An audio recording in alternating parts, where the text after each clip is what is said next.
And a very good afternoon. Welcome to what will be the Wednesday preview for racing at Uttoxeter.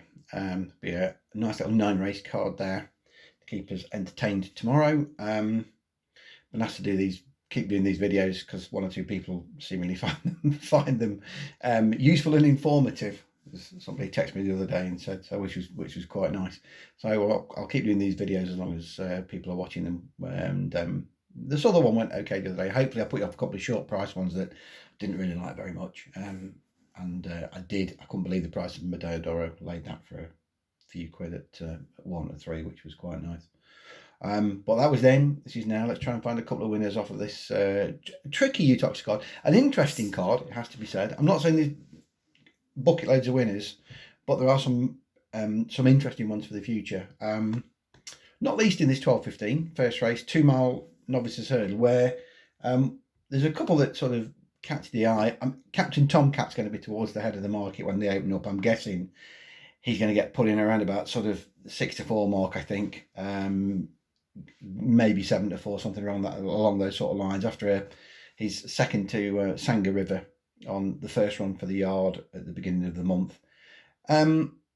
These Richard Newland horses, I sort of did a bit more digging on them this morning. It's seen and assumed that Dr. Newland is going well and that they're in form. They are running okay. I mean, let's not hit him too much with a stick, but he only had 3 winners out of 20 odd runners, 23 runners, I think, something like that. So, and there's been plenty of short ones beaten. So I think the point I'm trying to make is don't be scared of taking these short price ones on from yards like Dr. Newland's and from Dan Skelton's and the like, because I made the point at the beginning of the month. It's more competitive now. This summer jump season is going to be more competitive than it's been for a few seasons, because a lot of the bigger trainers have had their horses ready to go, and they're having to sort of prep them, if you want, for the bigger meetings, the market raisins and the like, as we go through the Perths as we go through the season. They're having to prep them. So these races are actually a bit more competitive at this time of the year than perhaps they normally would be. So don't be scared of taking these short price ones on from the bigger yards that normally sort of fill their boots around this time of the year. I think that's the point I'm trying to make. Captain Tomcat, yeah, the form is there. You can tell, as I say, it's there for all to see. I'm not telling you nothing that you can't see. I thought the interesting one was Magnum, or one of a couple of interesting ones actually was Magnum. Lucinda Russell. She brings quite a few down to Uttoxeter, more than you might think. She's got a reasonable strike rate here. It's about a 12% strike rate she's got with her horses. This horse raced for much of its career in Sweden, then goes to Lucinda and has its first run at Musselburgh in a maiden hurdle in February. The fact that it went off 40-1 suggested that there was very little expected from it. But ran really well, beaten 6 lengths, doing plenty of decent late work at the finish. It's easy to sort of look at that race and go, well, it didn't, the odds-on favourite blew out, but actually it's okay. The third horse, those of you know your flat racing horse called Flood Defence, has come out and won a couple of races off sort of marked in the 50s and 60s on the flat. So I think the form's all right on that. And I think what's interesting is Lucinda's bringing these 2 horses, there's this one and another one in a later race, down tomorrow. Obviously, they've got Perth next week. The Perth season starts on Tuesday next week. And there is a 2 mile, I think there's a 2 mile maiden hurdle on the card. So if this was out for a run, you could arguably say, well, why not wait until next week and then get it fit there. I think the fact that she's bringing it down to Uttoxeter tomorrow sort of suggests to me that either this one or possibly the other one, they're ready to go. They're ready to go now, not next week. So just keep an eye on the market, I think, is what I'm saying for Magnum. If there's a bit of support for him, I think that makes him quite interesting.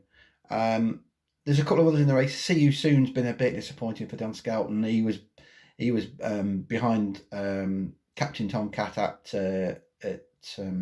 Southall. They put cheek pieces on. I'm not entirely sure that's going to make things better for him, to be honest. And El Baracho is the other one that on form you look at and think he finished 3rd at Southall to Enemy Coast ahead, but that form took a knock with the second Medalla d'Oro getting beaten at Southall yesterday. So that might not be quite as good as it looks at first glance. So as I say, Magnum's the interesting one. I'd like to see a bit of support. It might be that it's the other Lucinda Russell runner that's the more interesting of the pair from a betting perspective later, but he's worth a look in the market.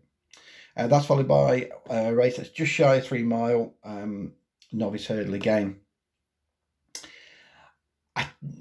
Initially, when I looked at the race, I thought, do I want to take the front ones on? And a second look, and I'm thinking that it might be interesting. You've got Famous Response here for Dan Skelton. This has had, it won a point-to-point at Garthorpe February last year.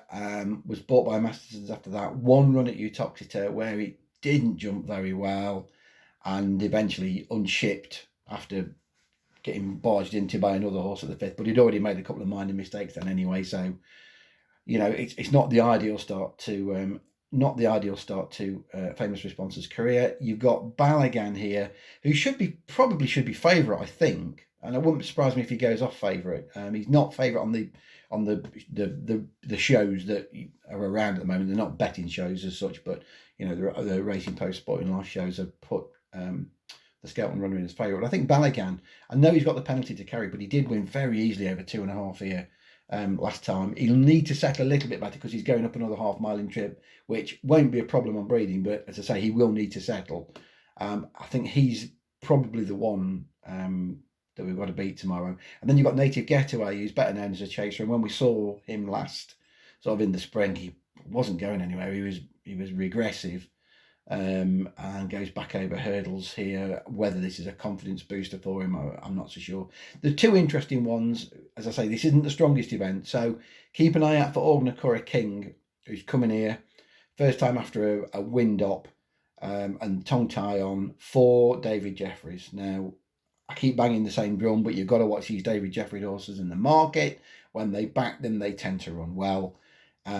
This has only had one run for David. That was in soft ground at Southall last November, which I don't really think it particularly wants. I think it'll probably want better ground. So keep an eye out on that. And the really interesting one was when I first looked at the entries for this, the 5-day stage, it was a horse that I thought, hang on, I know that name from somewhere, and it's Tickenite. Down the bottom, trained by Sean Lysett. Now, you got to wheel it back to 2016 here. This horse has only had 3 starts. And he ran in a bumper at Cheltenham behind Brahms de Clermont. And I was there that day, and I went back to look at my notes, and now I made a note on him that day, and I've just got, will want 3 miles plus in time. Nice. End of. That's it. That's the comment I've made. So I thought he was one of the better ones in the paddock that day. He ran all right behind Brahms de Clermont, got beat 14 lengths that day, and obviously as time has progressed, there's been plenty of winners from that.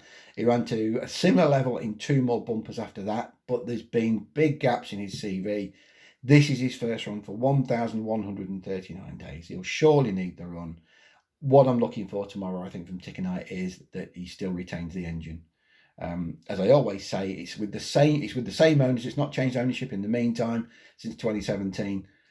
They wouldn't be bringing it back unless they thought there was something to be gained with it somewhere down the line. So keep an eye out on Tickenite tomorrow in what is not the strongest of contests. That and Orgnacore King, money for either would make them more interesting, but I think I just want to see something from Tickenite tomorrow that the engine is still there, and then you can start looking at it towards sort of handicaps in the future where I think it'd be more interesting. The 115 2.5 mile handicap chase. Do you trust Oxwich Bay to put it in again is the question. He's under a £7 penalty for a ready win at Newton Abbott a couple of weeks ago, or it was last week actually.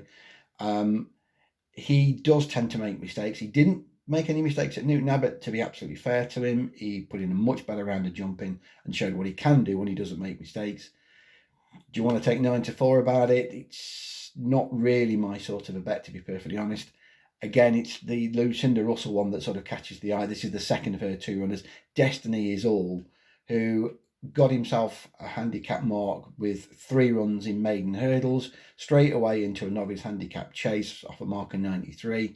Ran okay at Musselburgh, finished 3rd. Obviously, it wasn't a plot. Although a lot of trainers, they'll give them 3 runs over hurdles, straight over and a sort of novice handicap chase and over fences off a low mark, and suddenly they improve a stone for it. But the fact that Destiny Is All went off a 28-1 chance at Musselburgh rather suggests it was all part of his education rather than some sort of great plot. Had a break since then, obviously. First run back for 150 days tomorrow. Again, I'm interested in him. I'm not saying he's definitely a bet at 12, but I think he's more interesting than a few in this field. And again, a little bit of support for him in the market, and he might make him a bit more interesting. 145.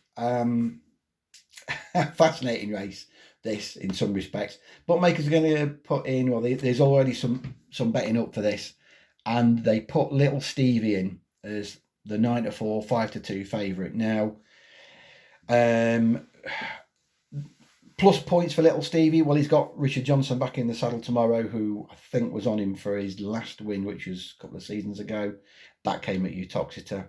And no, he came at Southall, I tell a lie. I think he came at Southall without looking. He was certainly in the Midlands, and I remember Richard Johnson being on board.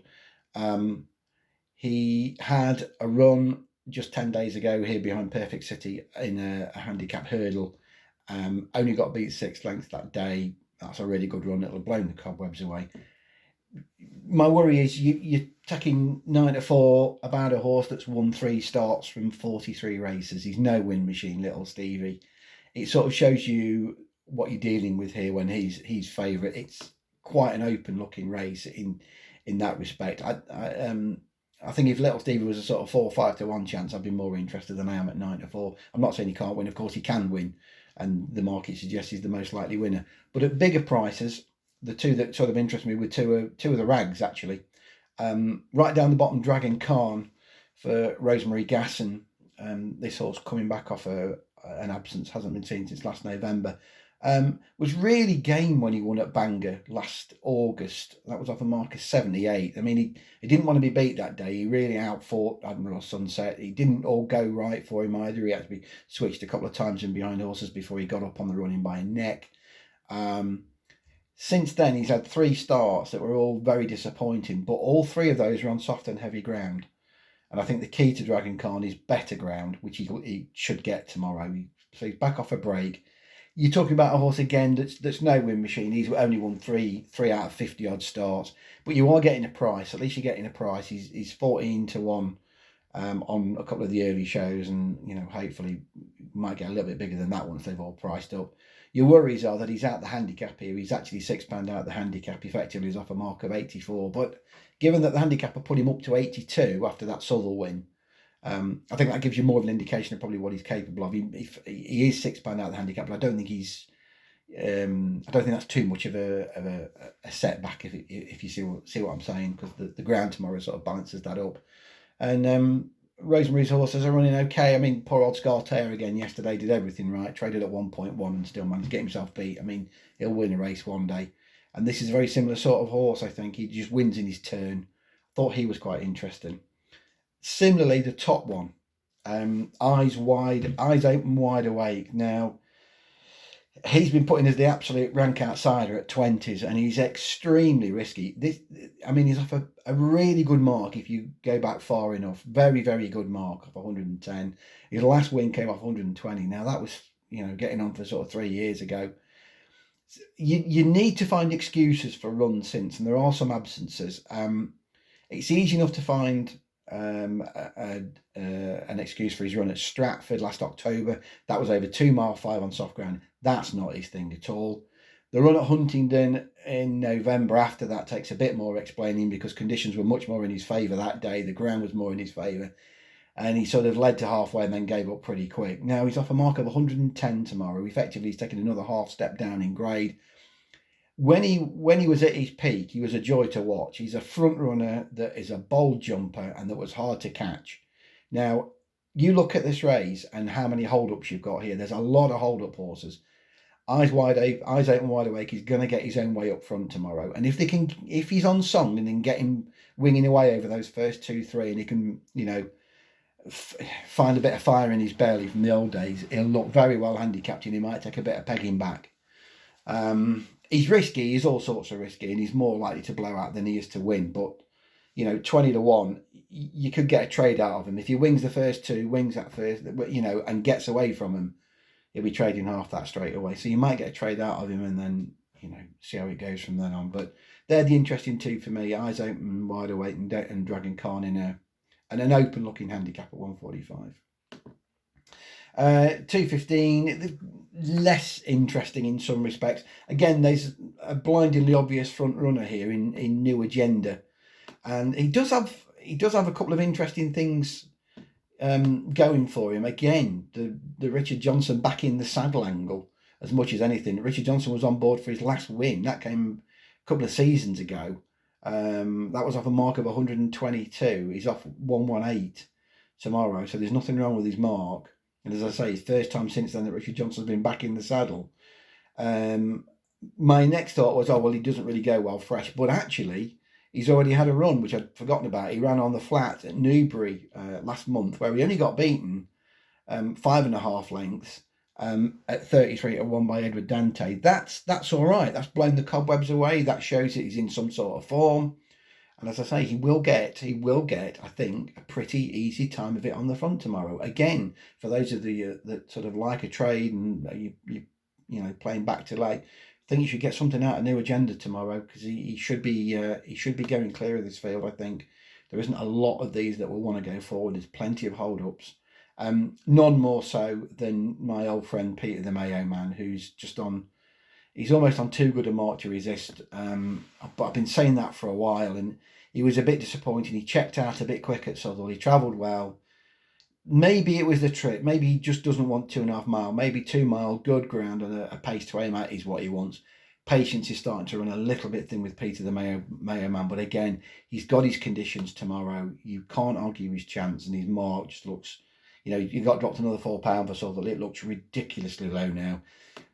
He'll come there cruising. He'll come there travelling, I think. Get Back has looked not much good in what I saw of him last season. His jumping was poor at times. He's looked a short runner. He's got to dig in better at the end of a race before I start getting interested in him. He ran all right on the flat at Wolverhampton last month, but he needs to start digging in better before I start getting involved with him, I think.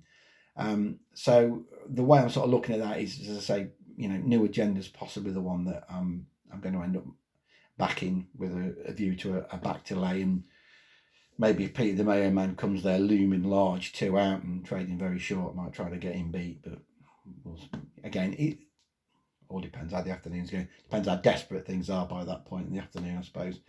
No interest in the 245. I think the market's got it spot on. I think King's Temptation has got far less question marks against him than the rest of these, and 6-4 is probably about his price. I've no interest in that from a betting perspective.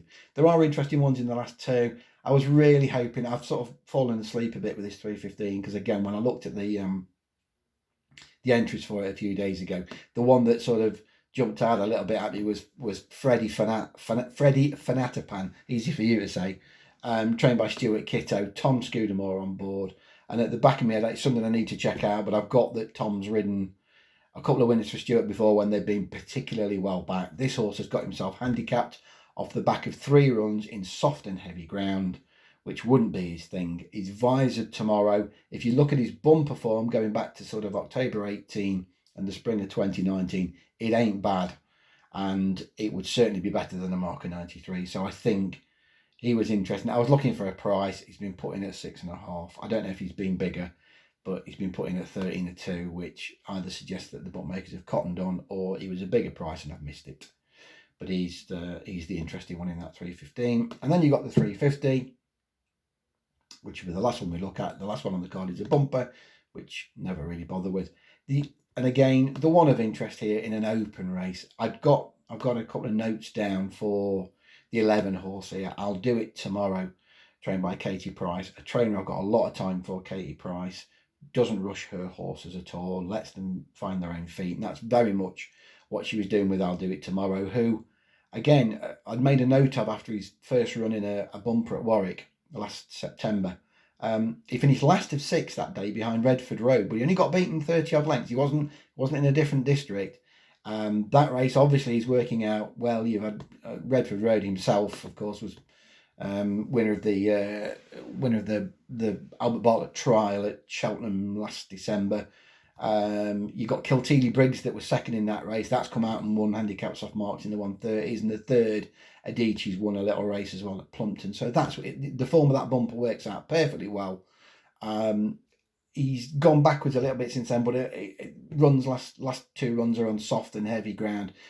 When he ran on heavy at last December at Fosslas, put a line through that. The time of that race was slow by over a minute, which shows you what you were dealing with. Desperate ground. I think better ground tomorrow. He's been dropped £5 for that run, which looks very generous of the handicapper off the back of one bad run in dreadful ground. He'll keep coming on. Might not be tomorrow, but he's definitely one for the future. Though Katie Price will win handicaps with this horse. There you go. Best of luck then. Have I got a best bet tomorrow? I'm not sure I've got a best bet. As I say, there's just more sort of interesting ones, I think, than one that I'm particularly going to get stuck into. So I will wish you all the very best of luck. There are more jump racings, more jump meetings coming up in the next few days, and as I say, leading up to Perth next week. I wish you all the best of luck.